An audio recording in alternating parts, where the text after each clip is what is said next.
Welcome to Big Fan Podcast. If we're meeting for the first time, my name is Kevin, the creator.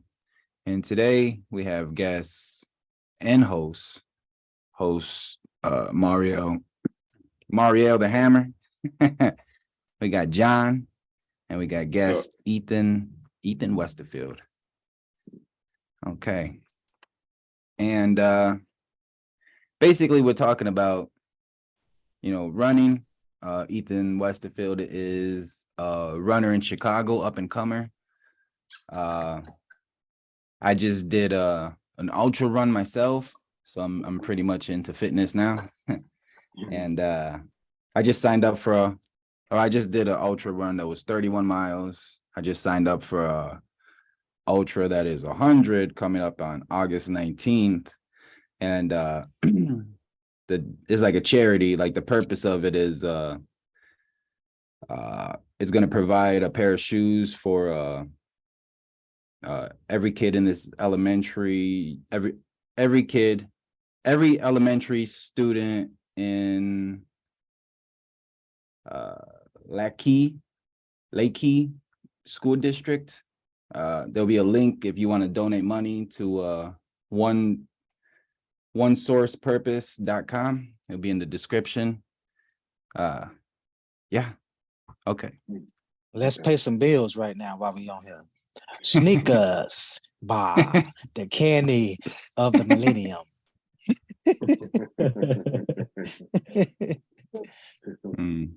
I do like Snickers. How long have you been running, Ethan? How long you've been running? Since I was in high school. I was 13, 14. Yeah, that's when I started. And fell off every now and then, just depending on where I was living. When I moved out to like the far, like southern suburbs, it was a little bit more difficult to find like a consistent trail and everything. So I kind of dipped off. But at that stage, I'd really started picking it up. And now it's been pretty consistent for a while now, for a few years. Okay. Now, how long are your runs? What kind of runs? So normally, unless I'm training for something that's a little bit more expansive, typically I will run at least every day somewhere roughly between 3 to 4 miles, which at least just gets me kind of moving around and being active. But beyond that, that tends to be the cap off. But if I'm training for something that's a bit more intensive and more challenging, then typically those will kind of match whatever the parameters for the race are going to be. Okay. And would you say you're running for speed? I do like a mix. I'll do like a balance. And typically if I'm running, I'll do maybe one day where I'm going, let's just see how far we can go within about an hour's worth of time or something like that. Or let's see if we can just go nonstop, right? Or some days I'll pick it up and I'll maybe decide I want to run about 30 minutes, but I want to get my average pace down to closer to, lower 7s, lower 6s, just to try to maintain it. But it kind of flips every other day, kind of. That's sort of my balance band, which I think helps keeping not only my endurance up, but my speed up overall. Inevitably, in order to race competitively, you kind of need both of those two things to be at least moderately high. So yeah. And what's the motivation for you? What's a good motivation to get you going? Me personally, or just in general, as like you personally, sir? Talking to you, sir. With me, I don't know. It's always been kind of therapeutic, just to be able to just like silence, just be off from all the noise outside and just put something on, just listen and just run and be in an element where I know I control sort of every aspect. That helps me just get focused and I can think about whatever's going on. When I'm running, usually I'm thinking about a script or notes for a script, or I'm thinking about, oh man, I have an idea. I should probably write this down so I can fix that scene later on when I get home. And those two things being my biggest passions kind of coincide and help each other. They kind of exist together. So that's always what running's been for me, at least. Right. Guy's a writer. Yeah, I was going to ask you about that. You're a writer, huh? Okay. Do you mind what genre? What do you write?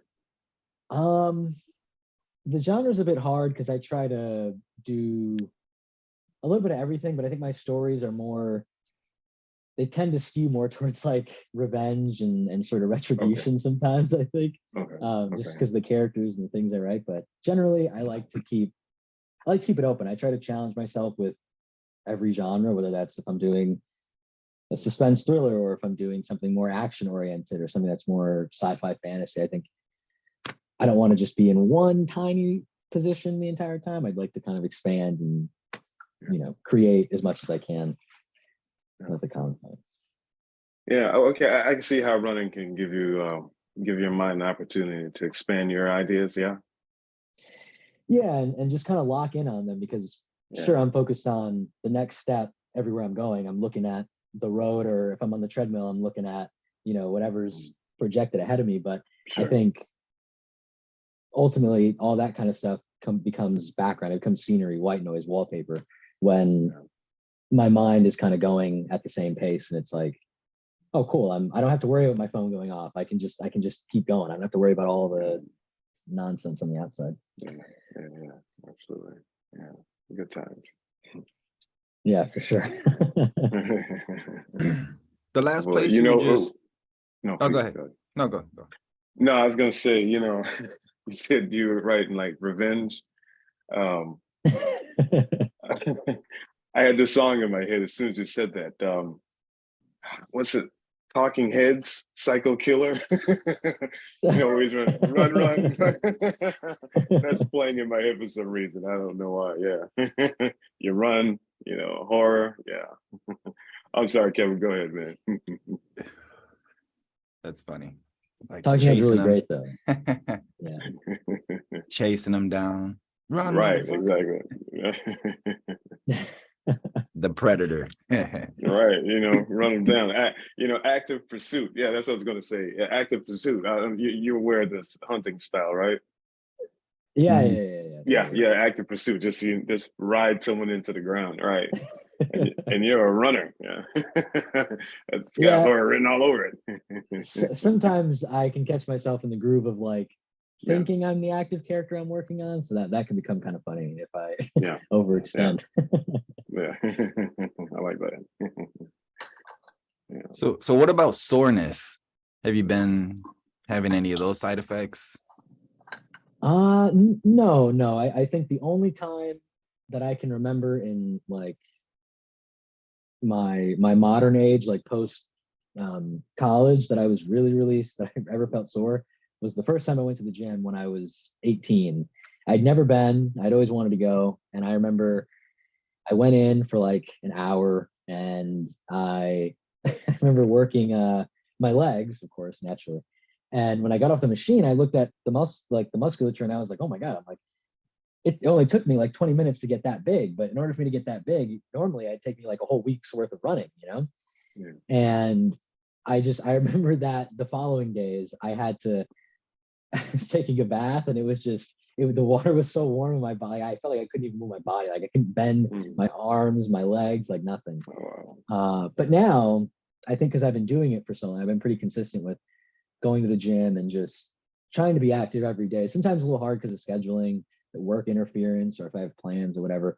But for the most part, no soreness that lasts longer than maybe 15, 20 minutes. Like we'll probably get to it, but my last race that I did, I finished, and when I stopped moving, I felt like, oh my god, if I don't get water, I'm gonna pass out right now, you know. But as soon as I got it, and I was like walking out of the off of the field and out of the arena, or out of the stadium rather, immediately I was like, oh well, I'm like, I can still move a little bit. Like I'm still a little bit more, like I'm a little limber. I can still keep going a little bit further.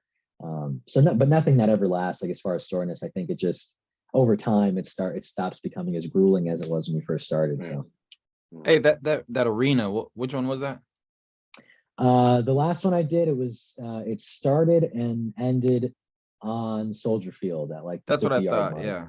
Yeah. Yeah. That had to have been an amazing feeling, right?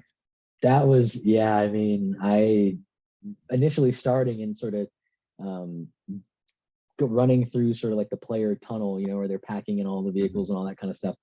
That was crazy. And I said on my way back, if we're going the same route, I'm like, I have to have my phone out to record what that looks like Yeah. going out of, you know, Yeah. because it was like it was surreal almost to really put it into one word, you know.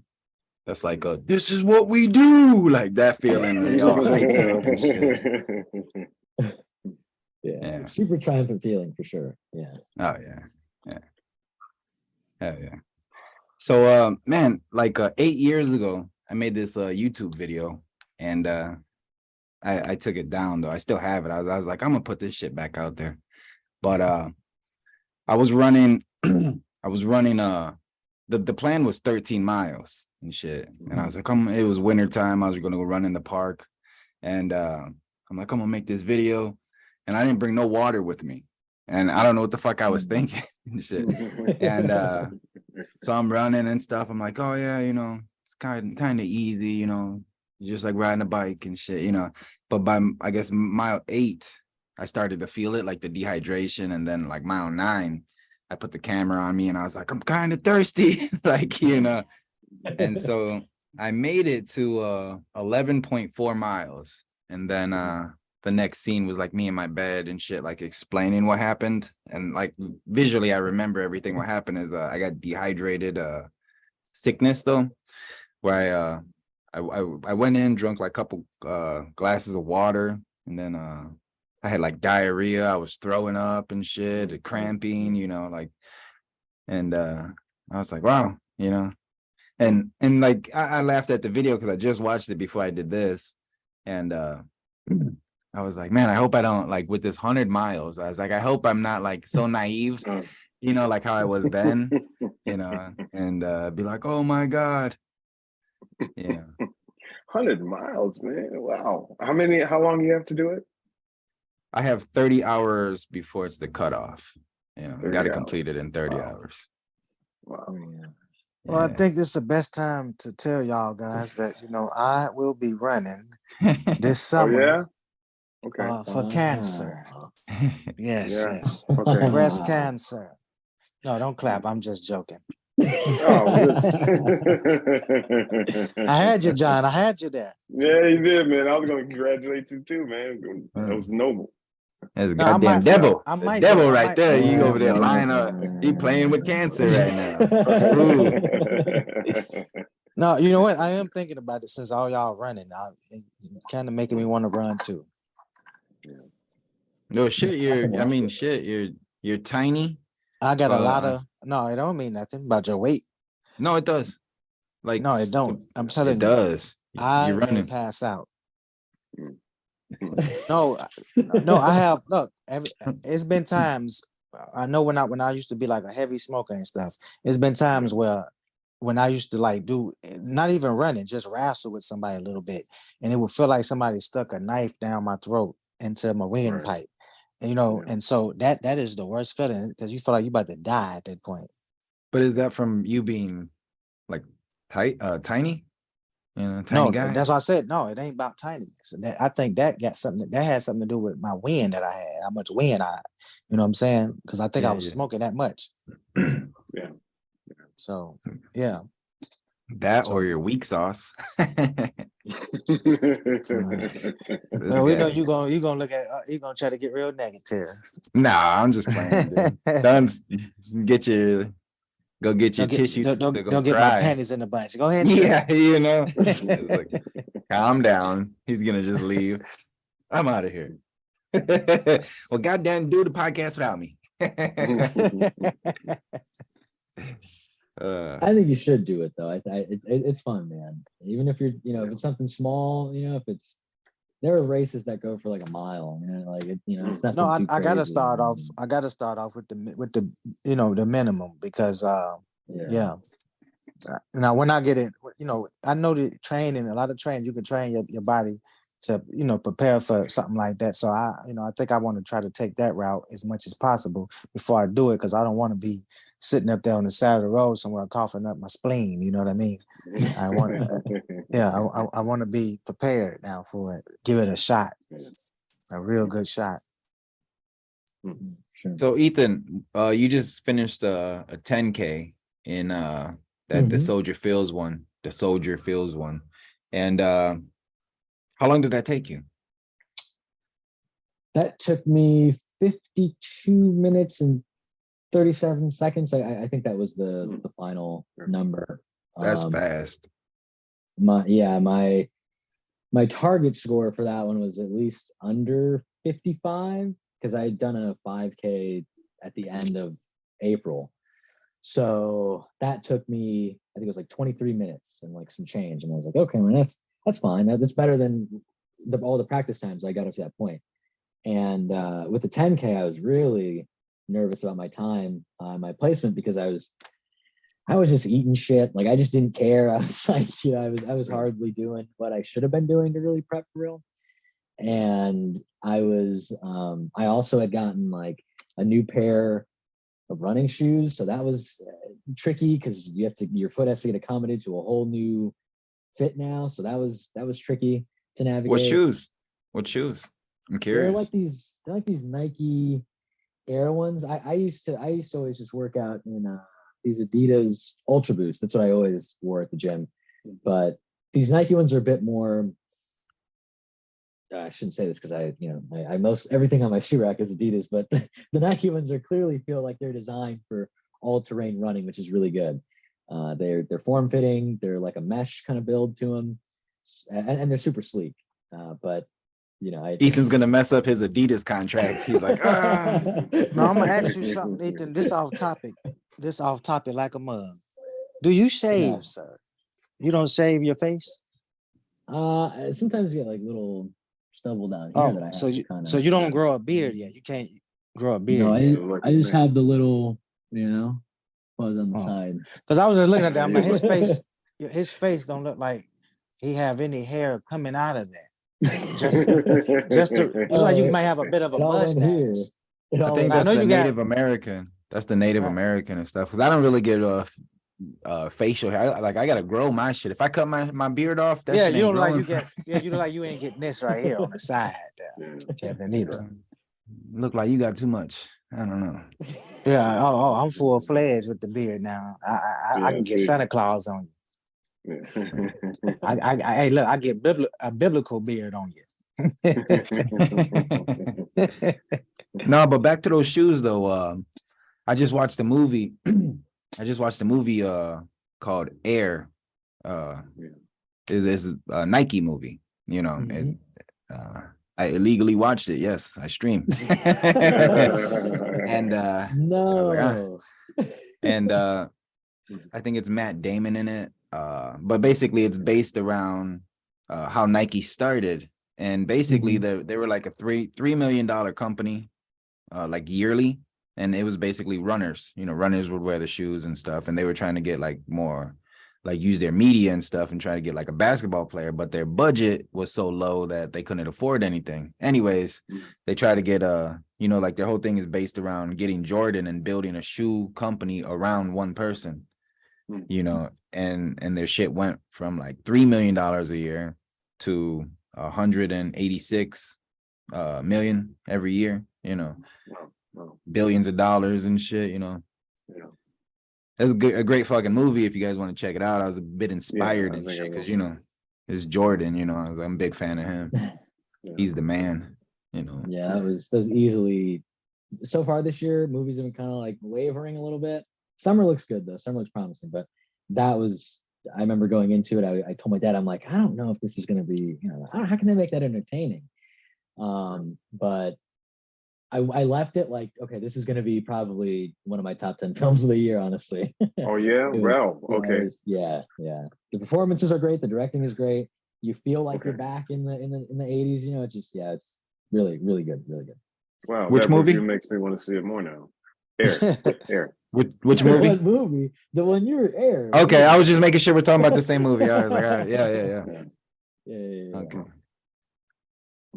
Air. We got to go check that out. Yeah, I mean, you check out anything about Jordan. I mean, I do, big Chicago fan. Well, I'm not a fan of Jordan no more. No, I'm a fan. Like a lot of people. I'm a fan of his, the game Billy. or whatever. Yeah, I'm a fan of him playing the game, but I'm not a fan of the person that Jordan is. And unfortunately, found out that he was a jerk. Who cares?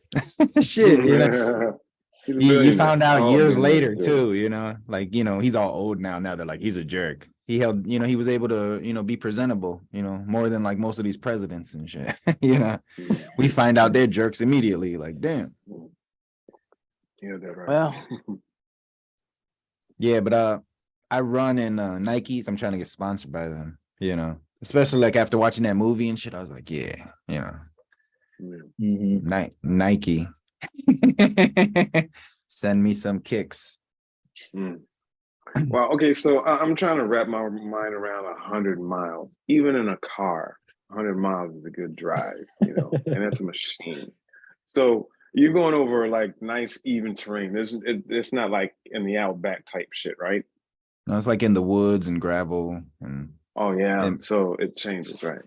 maybe highway too. I had to sign this big, huge waiver, like make sure you run with against the traffic. I was like, oh shit. because The you waiver doing was- that ultra run, right? Yeah, long distance. Yeah, that's yours is that heavy duty stuff. Well, I think that they're two different beasts. Like what Ethan does and what I do are two separate beasts. That are still in the same family. Yeah, because Ethan was in the comfort of Soldier Field. You was out there with mountain lions and bears and stuff. He told me a bear like can most hop out on Americans, him. hey, like most Americans, how much is 10K in miles? Just a little bit over 6, like 6.2, somewhere around there, I Okay. think, roughly. Yeah. All right. Okay. I understand it a lot better. Yeah. The metrics are. Yeah. And like for me to do like 5 miles takes me like I could do that like about an hour, like that's the speed I run at. And Ethan, he's doing like 15 in like less than an hour.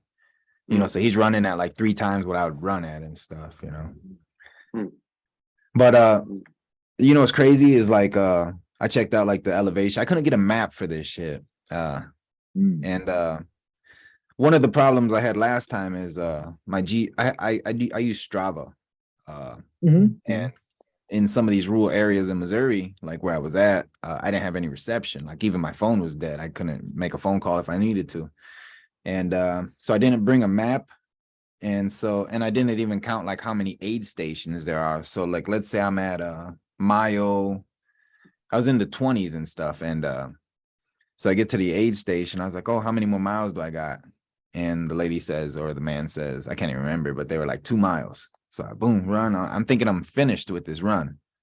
And so then I get to the next aid station and I was like, hey, how many more miles? I thought like maybe 2 more miles or something like that. And I even told the guy, I was like, 2 more miles? And he was like 7. And I looked at him like, you fucking with me? And he's like, but you're more than halfway there, for the 31 miles. And I was just like, and he looked at me like that was going to break me and shit. Cause I don't really fit in with like the look of like ultra runners and shit, but I was like, all right. And, that was a learning experience because you do have to know your fucking distance, so you can measure out how fast you have to go or how, slow you have to go or you pace yourself properly. But, yeah, that was crazy. So next time I'm making sure I bring a map and, try to GPS it better, because this is 100 miles. I don't want to be like, how many more, And then for the 100 though, which I'm doing, the Bad Dog 100, it's 2,500 feet to 7,500 feet, like elevation, hills, 50 miles of that shit, Wow. So it's not going to be a fast. Yeah, it's not going to be a fast one and shit. And if you watch these documentaries, like a lot of times they're walking. Oh, but check this shit out. And this was very humbling too. Like there were a lot of old people. Like I came in like close to like, last 10 and shit, It took me 8 hours and 28 minutes to finish 31 miles. But there were a lot of old people who like smoked my ass, and a lot of like huge people. Like I'm like, oh, this motherfucker like running with no shirt on and shit. And he's just gone. And it's like, damn, So it was very humbling and stuff. you know, because I was like, okay, I'm in pretty good shape, you know, but you know, the elevation and stuff, everything gets to you, you know. Yeah, That's the I noticed challenge. that too. The demographics were funny, especially at this last one, because I'm like keeping my pace. I'm looking at who's ahead of me, and I'm seeing, okay, if I keep up with them, I'm doing pretty good. And towards that last leg, that last mile, I look over and I was already getting kind of tired at that point. But my goal was just don't stop, right? Because if you stop, your body's going to kind of try to get acclimated pretty quickly, and then you're going to be out of your groove. But I look over and I pass up this older lady. I mean, and she that I had met at the very beginning, at the starting line, and I said, okay, that's neat. And then I kept going, and then I look over and like blasting by me is like this father son combo where this kid's like 3 feet off the ground and he's just moving the whole way through, like not stop. I was like, geez, I'm like, man, it's insane when you really see it, because you're right. It's like you never know, because some of these people have been doing it forever, or and they're just they're used to it. That's kind of how they keep active is through this stuff. And so it is interesting to see. It's like, damn, did I really lose this guy who's like retiring next week? I'm like, geez, it's tough. Makes you think a little different about like the end of the world shit. It's like, damn, all these people who I thought I'd be able to outrun would outrun me. You know? Yeah, exactly. I have never tested myself in any kind of run of any kind. Now I've run for a long time to get someplace, but I know it wasn't much, you know. No, one thing I admire about runners, and I'm sure you're like that too, is the patience. I don't have the patience. You know what I'm saying? It's not that I can't do it. I would imagine if I practice, I'd get better at it. But I don't know if I've got the patience, because when I go there, I gotta come back. And going there, it's like a destination, maybe. But if I gotta come back, yeah, I'm less inclined.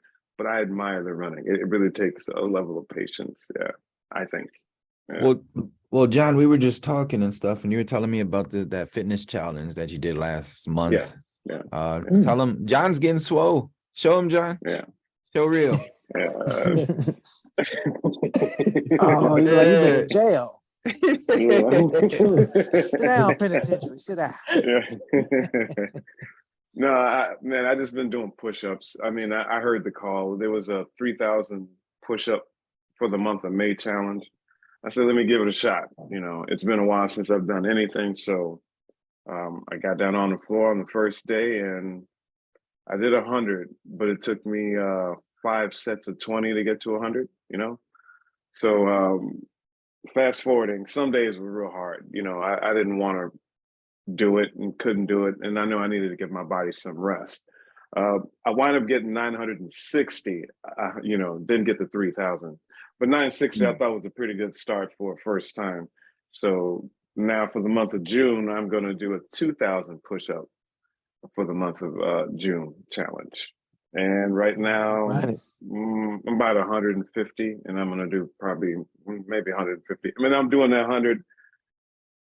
I can do 150 in 3 sets. Yeah, I'm confident I can do 150 in 3 sets. So I'm going to stick with that. That's Rio good, wants to man. sign up for that shit right now. He's like, "What'd you do?" He's like, he said, "I'm about to get it." No, hey, I'm man. with the. Now I'm with the with the working out. I'm with that. Yeah, all the way. Yeah. I'm trying to. I'm getting. I see my chest getting a little, more puffed out and spread it out. Yeah. So I'm trying. You ain't gonna be talking to John crazy no more. Where you live at? Kevin told me where you live. Kevin, you look a little there, bro. I thought you was working out. Yeah, boy, I'm ripped. I'm ripped, G. I think you're losing weight though. No, I know you're getting muscle too. You're looking like a runner. You're starting to look like a runner. Yeah. Let's see the there ad. It is. Yeah. I'm with it.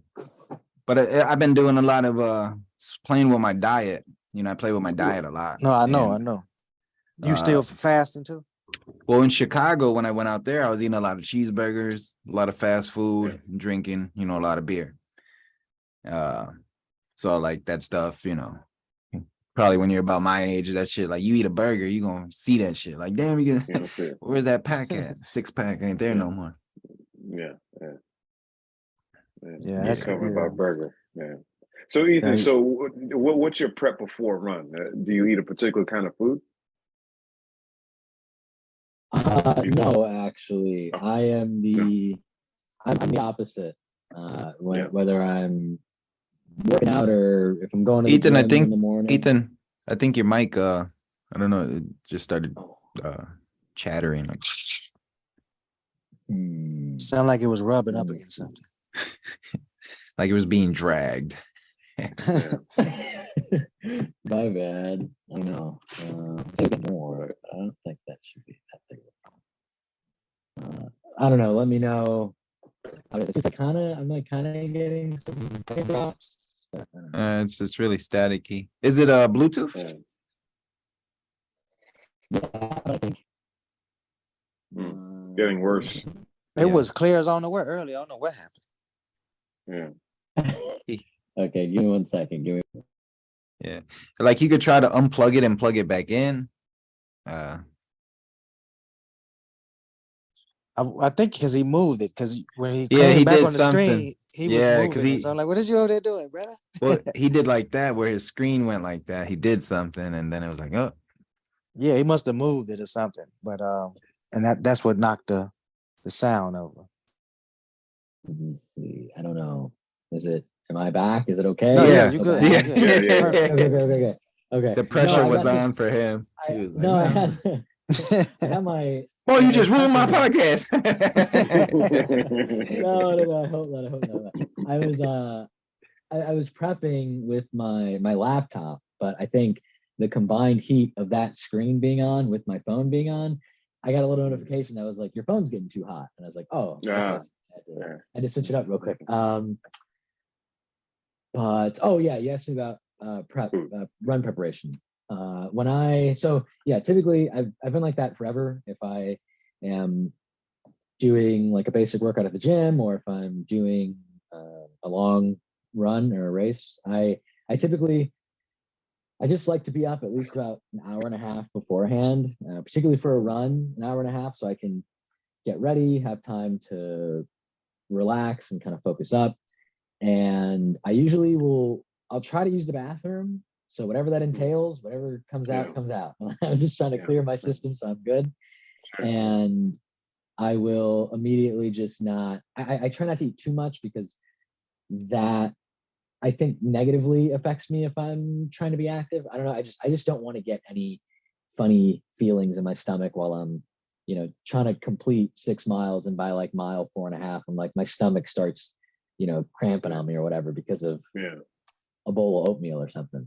So I try to keep it pretty much uniform across the board. I've always just been consistently, I don't eat before I run. I try to get enough rest before a run. And then from there, it's just take the run, just focus. And with these ones in particular, where they are these higher intensity races, it is typically, I'm finding that what I really enjoy is prior to the race, assembling like a playlist that I can listen to while I'm actually on the run, and kind of like saying, okay, if I get to this song at the very end, that means I failed my time, because this playlist is an hour long. I want to finish the race by 55 minutes or whatever. Or if I want to finish in under 30 minutes, then I know if I get to this song, I failed. So that's been my prep really for that kind of stuff. Is that, and then of course the stretching and the basic kind of stuff of just getting your body ready and allocated to it. But that's mostly what it is. Yeah. Hey, would you be open to mountain climbing? Yeah, I mean, I know know that- that. It's like hiking. Like mountain, like climbing a legit mountain, not that stuff in those little indoor places. Are you talking about rock climbing or are you talking about like hiking, like Mountain climbing, sir. A mountain. Well, that's At hiking. the top, there's snow up there. Are You put a there's flag different up there, ones. let them know you've been there. That type of cliff. With the ropes What's that and movie? everything, Hang right? Cliff. Yeah, Hang Cliff. Cliffhanger, right? Yeah, cliffhanger. Right. Did I say With Handcuff? SWAT. Yeah, Handcuff. They're like, what movie is that? Yeah, there's a word for that. There's like a name. It starts with like an A. It's like Yeah, ascension mountain or some climbing. shit. Like, but I actually read a book. Like, it sucks that I can't remember what it was called. Like what you call that specific thing. Like, it's not like mountain climbing and stuff. It's something else. But it's a book that, you know, just from like how you would basically ultra runners and stuff, mainly by like, and skiers buy this book because it talks about like how to go uphill, you know, and there were no books so much on like going up hills and stuff, you know. But anyways, yeah, it just reminded me. Man, when I do uphill on the treadmill, dude, it's a bitch. I can't imagine in real life, man. I've driven them, and when I'm driving it, I realize, wow, this is a pretty steep incline. I wouldn't want to walk it. Oh, but maybe one day I will. Maybe one day I will. Maybe one day I'll try a mile. Never know. You know, a mile can save my life. Yeah, the master of the mile. I did a lot of that in Cali because you know Cali and them were like hills and stuff like that. So Sure. I did a lot of that. Yeah. I've been in the mountains in the car though. Like, walking. Now I had to walk up certain things, but I ain't walk up no whole mountain thing with no by no foot because I'm pretty sure I would have been messed up. Yeah. The closest I ever got to doing that in any capacity was when it was the first time I traveled to California. Actually, it was right after. It was right after I had graduated high school. That was like my dad's gift to me, was this huge vacation out there for 2 weeks. And the first week we were in LA, and I remember one of the things that we said we would do was we said let's go to the top of the Hollywood sign, and we started off on such a bad foot because the way that area is positioned is like there's an area where you can park, where you start, and it's like a safe route that you take to go all the way up. But I remember my dad had parked at like the very, very base of the mountain, like beneath the planetarium and everything. So we were way down, and we took this like back alley route that had like snakes and mice everywhere. It was like there's no railings, nothing. Wow. And finally, once we went around, we of course were like, man, okay, like that was kind of a lot. And then we got to the planetarium and we talked to one of the guards, and the guard was like, you know, my dad's like, yeah, like, you know, so what's the route to get up there?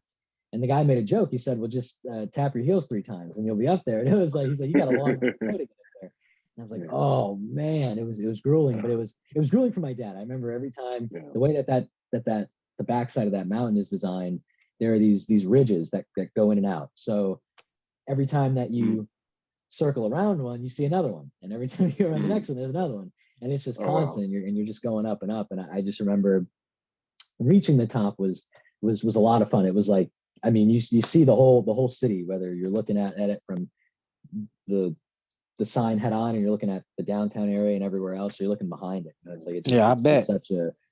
It's a super fun experience, and I'm like, man, that would be something that if I lived out there and I had the access to it, like at least once a month, because it's just the view is crazy, the time it takes, the work you're putting in to get up there, it's definitely worth it for sure. The coyotes you got to beat off, like, get out of here, coyote. You got to throw meat around. 100%. Now they do get them snakes in the mountains, because they was telling me in Cali, we would go to this place and there's all these rocks and it's just up, and they was like, if you go walking over there, because people do go over there hiking and stuff, and they was like, if you go walking up over there, you can very well run into a snake. And I said, ain't no way I'm finna go play with no snakes. I'm not doing it. But I have been in the mountains, like in the car going up there, and then I got out once I made it up there. But yeah, it's cool when you up there, you get houses and everything in the mountains. People live up there. And I'm like, I don't know about you. You can't get away if something happened. You in the mountains. You know what I mean? Yeah. But it's fun. It's fun. It's fun to be there once you get to the top. It's even fun too, I guess, if you was to walk it. But I never walked it. I always drove in a car. But yeah, that is something I was thinking about too. Because on like 100 miles, I got to run constantly like through the night, and I was like, Yeah. I'm in Missouri, so I'm like, man, I just got through watching like Cocaine Bear. So Oh, did you see that, Kevin? yeah. Yeah. That was crazy, right? Yeah, It so was. I do know that there are bears out here and shit, and there are mountain lions and all types of shit, lynx. So uh, so and I've been reading a lot of like ultra running books and stuff, and they're like, yeah, like I've came across cougars like 3 times on these runs, and shit like that. You see their eyes and like the way they explain it and shit is like, man, that's a bit like it does. Like, do I need like bear spray? Like like how do I bring a gun and shit? Like, because they do have I mean, runners. running in groups. You run in groups. I mean, I think what it is the running and your back turn and you're running. That triggers that predatory response. So I think if you're in a group, a large group, it'll leave you alone. But if you're by yourself and you're running and it's behind you, yeah, it could trigger predatory response, I think. Oh yeah, yeah. So If you by yourself, we won't hear from you again. That's all. well, last time I was running by myself, like in this ultra run, like you start out with everybody, but if you're slower or whatever, you're gonna be running by yourself, or if you're faster, you're gonna be running by yourself. And if you got headphones on, like in the daytime too, it's not just like nighttime, but like some shit sees you running, they're like, is that a deer? I'm turning into Martin Luther King. So I'm holding slow. hands, singing "We Shall Overcome." That's what I'm doing. I'm not running by myself. Yeah, bear spray. Yeah, I don't You was know by if yourself it works. at times, Kevin. Yeah, You was out there naked by yourself. A bear can just get you. a bear could have got me. Oh man, you crazy. That must have been that white in him tapped in, like, yeah, white now. Right here with the bears. I'm like, there's no such thing as a bear. Yeah, it's fake. But yeah, but the waiver they made me sign and shit, they're like, no protection. We got no protection for you, and shit like that. I was like, First time I was gonna register for that shit, it took me like a week to sign that waiver. I was like, hold on, maybe I should have my lawyers look at this shit, Yeah. But they glitched up because it was like for a virtual, like a waiver. I'm like, I got your ass. Anything happens to me,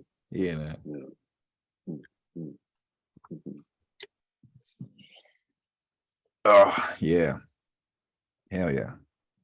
So Ethan, you don't get no like leg pains at all, like even when you're running, like no, your knee doesn't get sore. Or... No, I think I've been running since I was 13, 14. Always, I didn't start off on the treadmill. I started just hitting the pavement. So I got accustomed to broken roads and having to go on grass or having to switch around or tripping on on a cut in the road. Ethan is 20 something. He's in his 20s, man. His early 20s. That's what I was thinking. I was like, that's youth. He's like, I'm like really young still. Right, man, like I can fly. So I think naturally it's not gonna, it's just the repetition of the action helps, I think, soften the soreness that I would have otherwise. Like if I'm not actively doing it all the time, I think certain areas will make me sore. Like if I start working out my abdominals or my chest, then yeah, I'm going to feel that because I don't work that as much. But if I work my legs, I mean, that's nothing really. So, mostly I think when I am running, because of my form, what I have noticed sometimes is my arms will get a little strained. So with that constant forward motion going up and down, when I'm looking to like extend, I'll feel that pain in that joint. And I'm like, that's a little weird, because my arms sort of been used to the same motion for the past 30 minutes. So it kind of, that stuff springs up. But once I'm home, I mean, I think it's just mostly resting it and not, you just don't want to overwork it. I wouldn't have ran that 6K if I didn't think I could actually do it. I wouldn't have done it if I wasn't, I sort of knew, okay, breath control, don't stop. I know that they have all these stations for water and Gatorade or whatever, but just don't worry about it. Keep going because you don't want to distract yourself with anything else. And Are you planning on maintain rhythm. are you planning on running and like by the time you get a little older too, like in your 30s? I think seeing how this particular activity makes me feel now, it's like something that I can't imagine not doing in the future. It's just fun. I think the atmosphere of just being around a bunch of people that are all there we're all there for different reasons. You got 700, 1,400 people all in one area, all in one space that are all looking to cross that start line and cross that finish line, all for a number of different reasons. No one's there for the same thing. So that will keep you going. Because I remember training in isolation over here around my neighborhood. I had gotten, I think it was like a day or two before the race. I said, okay, my regimen at this point has been, I'll do an outdoor run 2 days before. That way, the day before the race, I can just rest up and I don't have to worry about anything. And then my body can be like prepped.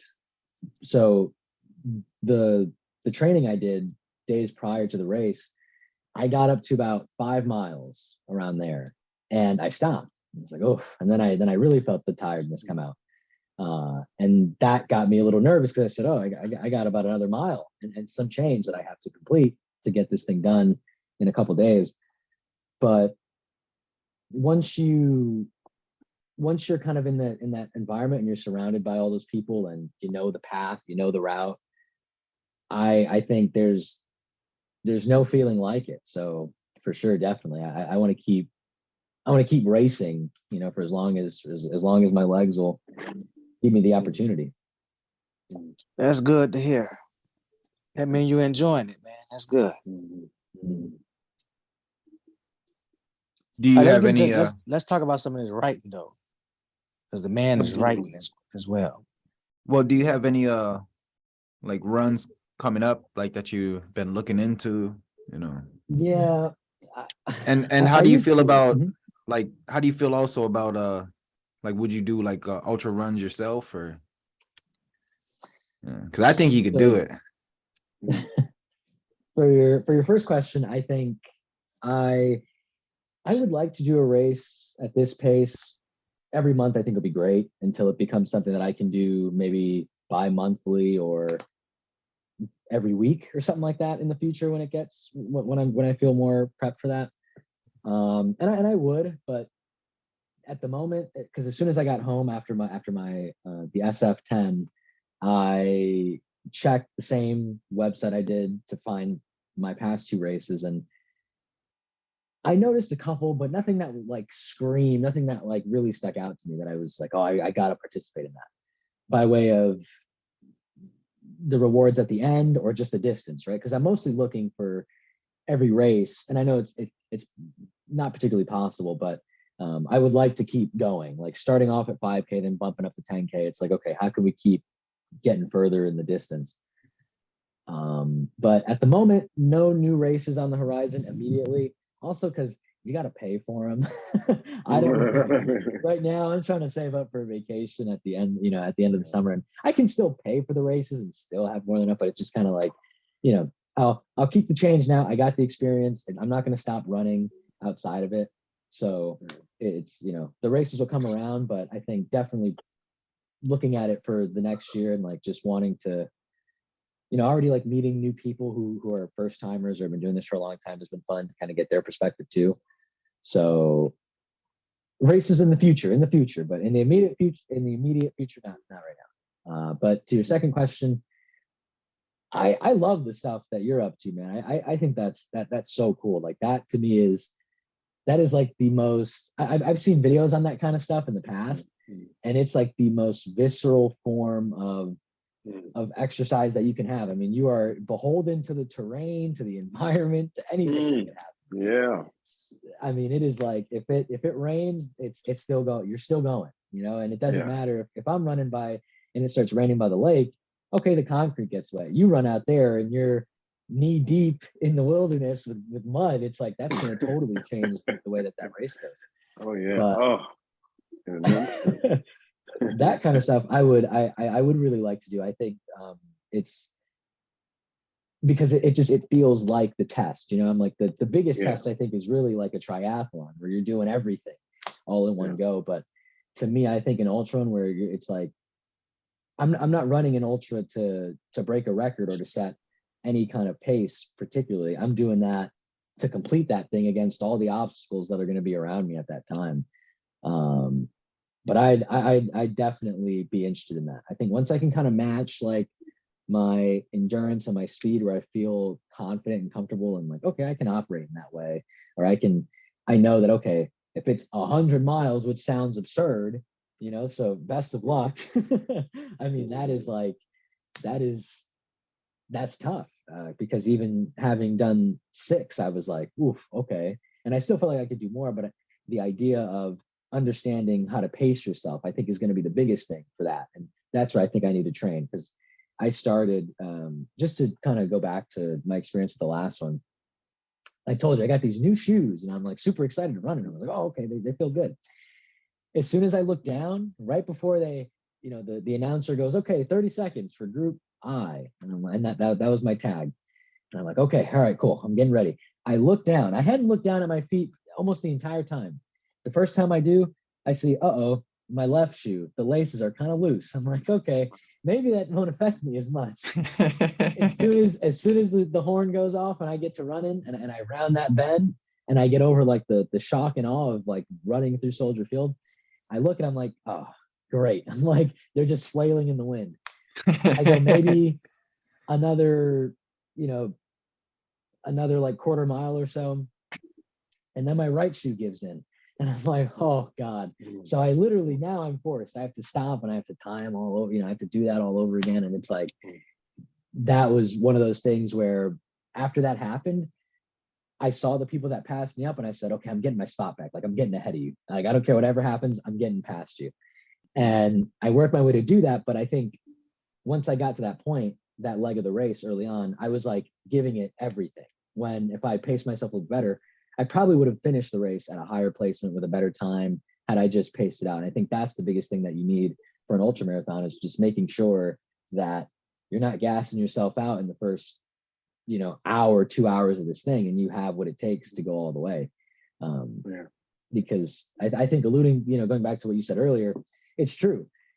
Anyone can do it. You just have to have the will and the determination and the focus to get it done. It's like, you can't, it doesn't really matter if you're, if whatever your limits are, your physical. With a little training too. Right. Yeah, of course. Yeah. Hey, do we have pictures, Kevin, of Ethan finishing the race, parts of the race? Do we have pictures of that? I mean, I'll show pictures of him doing it, Oh, you're gonna put. But I can't show you right now because Oh, okay. But you're gonna add them to the YouTube thing. Oh, that's cool. That's great. Because when you're talking about that, we need to show pictures of that, to make it all professional and everything. Yeah, that'll be nice.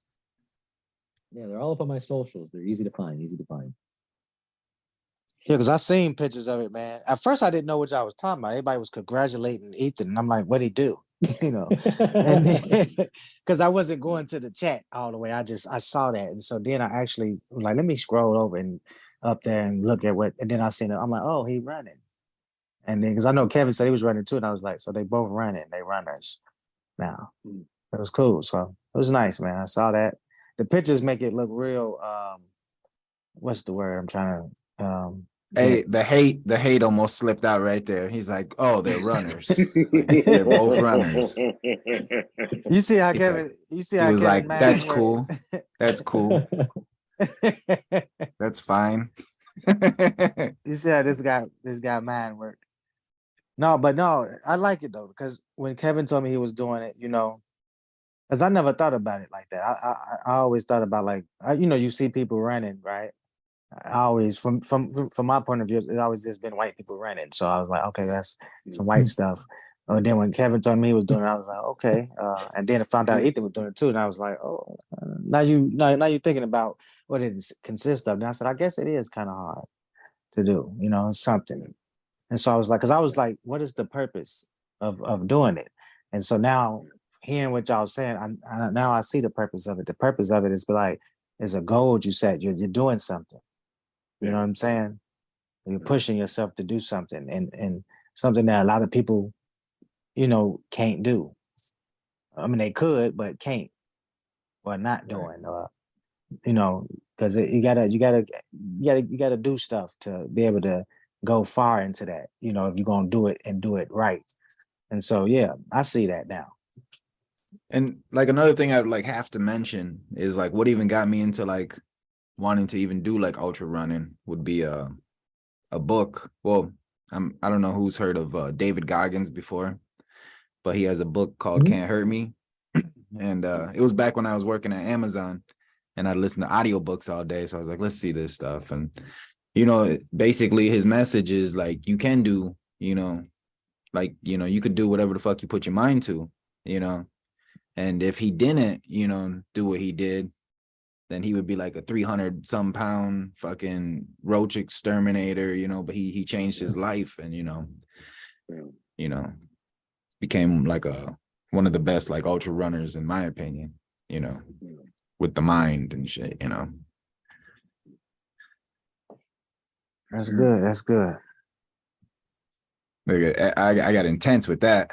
It's like, oh, calm down, Kevin. Now about this writing business though, Ethan. Sure. I know you're writing like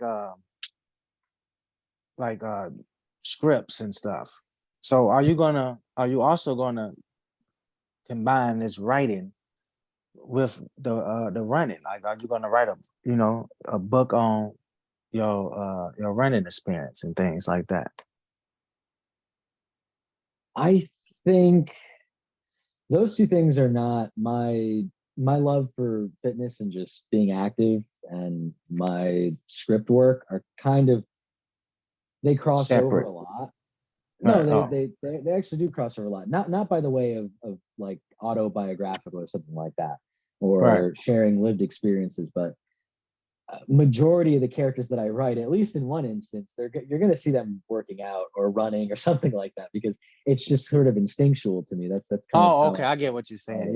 Yeah. Yeah. So it's never, you kind of place yourself in the shoes of the character that you're writing, no matter how sinister their actions may be. I think you kind of just, you have to sit with those people, with the people that you're writing. And more often than not, a lot of my protagonists will always, if there's room in the script for it, I like to have them partaking in physical activities, only because in every character that you write, there's sort of a piece of them is a piece of you is in them almost all the time. So naturally, it's only bound to happen, right? It's like those characters are kind of going to be at least physically fit by that way of constantly being active and stuff like that. And that's certainly how it goes. But I don't think I'd sit there and write a script about actually running or sort of like the build up to running a race or something like that, just because I think I'd have to be really, really inspired by something in particular to be able to sit down and hone a story around that concept. Okay. Well, another question I got for you is, when are we gonna be able to enjoy some of this grade A writing of yours? That's like, when are we gonna be able to enjoy this stuff? Like, when are you trying to get this stuff put out to the world? So let me start by saying, writing is not easy. It takes a long time. It is a hard craft. I'll never forget when one of my professors told me, I had mentioned something about like my English class, and he went, "What's the point in that? Everyone knows how to speak English. Everyone knows how to read and write." It's like, of course, the math teacher would say that about, have that perspective, but it is infinitely difficult. And I think right now at this stage, like currently, I'm finding it a bit harder than normal. Sometimes, writing block is totally, I think, real in some capacity. I think if you don't sit down and if you're not constantly thinking about it, you're kind of racing about all these other aspects going on that the writing can kind of get lost. But it takes a long time. And a lot of the stuff, what I found is that I've been writing a lot of television. So I think that to me, as much as I love film and the idea of like telling a story within 2.5 hours of just like condensed greatness, I think that's amazing. But episodic television to me is what I like a little bit more, I think, just a tad bit, because you can just tell such a deeper story with more pieces going around. But so with that kind of stuff, I think I've seen that I've written more of that, which I can't really make at this stage because these budgets are going to be really high. This stuff I don't want to just sell to it. I don't want to just sell it to the highest bidder. Like I want to have creative control. I want to be able to write everything, direct everything, like produce it all. Like I want to be a part of that. But I've been working on I have a couple projects on the side, 2 sort of independent films whose scripts I've been curating for a pretty long time. I'll tell you guys the name. I haven't told anyone the name of this particular one, but hold on, don't say it unless it's copyrighted. Well, it's a word. You can't just copyright a word, but it's called Smear. It is this psychological thriller. It's a lot of fun. It takes some inspiration from some of my favorite films for sure, but it's very much like a modern age kind of invasion of privacy, right? Sort of 1,000 eyes watching you, even when you think everyone's asleep or something. So it is a lot of fun, but that one is like one of those things that I'm writing with this idea in mind that it could actually be shot and actually be made and actually come to fruition. And then there's a second one that I'm working on now that I think is it's more thematically driven, more emotionally involved. And I think that's becoming a little taxing for me, at least, because you kind of got to dig back in the past and you got to find things and unpack a lot in terms of the content that you want to write about. But that script I am eyeballing at least to be done by the end of the summer, have at least the first draft done that I can go in and do redrafts on and have editors look at it, peers review it, things like that. And have that be ready basically to be sold and shot and made and everything like that, because I got a lot of faith in that one. I obviously I'm biased because it's my work, but what I'm writing right now, like I've never seen someone conceptually come up with that idea before. So I'm super proud of it. So it just takes a long time. Yeah. Good. Hey, that's good, man. I love it. I'm looking forward to, me, when I know that, you got something like that brewing, I just want to see it. You know what I mean? Mm-hmm. So I take your time, do it how you gonna do it. I just can't wait till I can sit back and either like touch, hit my remote and be like, this is my little cousin's stuff right here, and enjoy it. Because I like, I'm doing a little writing myself. So, I can't wait. And I know what you mean. I'm not rushing that. People always tell me like when that's going to be finished. I'm like, look, that's going to be a TV series, right? So it's a lot of writing. You know what I mean? Yeah. One season is a lot of writing. And so I'm like, I want to at least, write it till it makes sense and, and everything like that. So yeah, I'm not forcing that neither. And plus I don't work on it constantly because you do get writer's block. And if I don't feel like messing with it, I don't want to mess with it because I mess it up. You know what I mean? So when I don't have nothing I feel is gold, I don't go to writing it down. You know what I mean? Yeah. Well, Ethan, tell the people where they could find you. Me? Yeah. Jeez. In my skin. I'm pretty radio silent on most social media platforms. I mean, I think if you look up Ethan Westerfield, there's like 3 of us that exist in the world, probably more, but there's a couple of us. I think Twitter, but I'll save the Twitter because that's that one's mine. That one's I don't know, but I'm on Instagram. I'm using that a little bit more.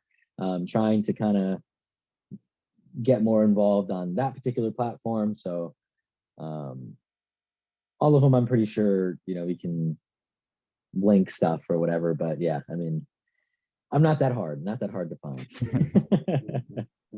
All right. We're trying to get him one of those blue checks. Yeah. We can pay for them now, you know, so it doesn't even matter. So you I know Yeah. if you pay for them, they don't respect you when you do that. No, absolutely, yeah. We're trying to get it off the tap. Absolutely. All right, guys. Thank you guys for coming on. I appreciate this so much, Ethan. You Of know, course. big fan podcast team. You know, Big gotta fan? make this. Big fan? Right, Yep. right. It's been my pleasure. Enjoy you guys' night.